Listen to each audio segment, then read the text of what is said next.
Hey there, horror fans.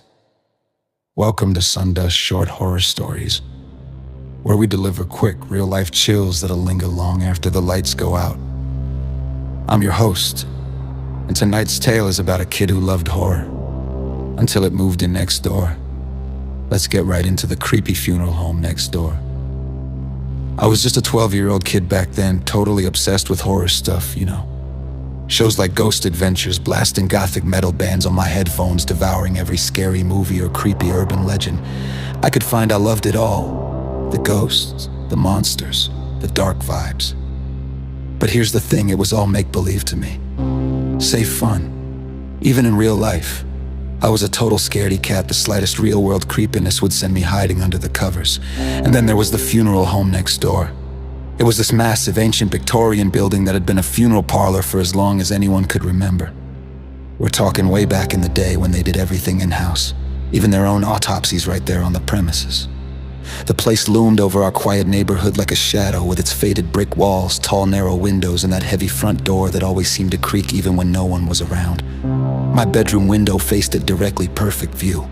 And that's how I knew they work weird hours. Late into the night, I'd spot lights flickering on in the hallways, shadows moving behind the curtains, figures walking back and forth like they had all the time in the world. But here's what really got me. The workers didn't seem to mind the dark. Most nights, the whole building stayed pitch black. No lights on at all. Who does embalming or whatever in total darkness? It was creepy, morbid, straight out of a nightmare. One night I couldn't sleep.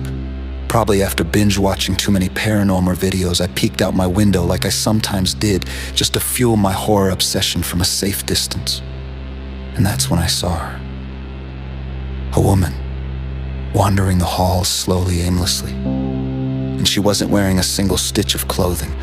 I froze, my heart pounded so hard I thought it would wake my parents. What the hell, this was a place of business, a funeral home. Why would anyone be walking around naked in the middle of the night? It didn't make sense.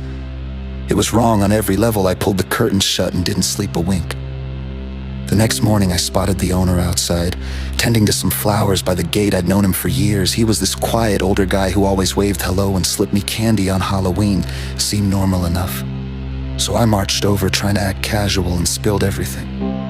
"Hey, Mr. Thompson." I started. "I see people moving around in there at night all the time, like really late.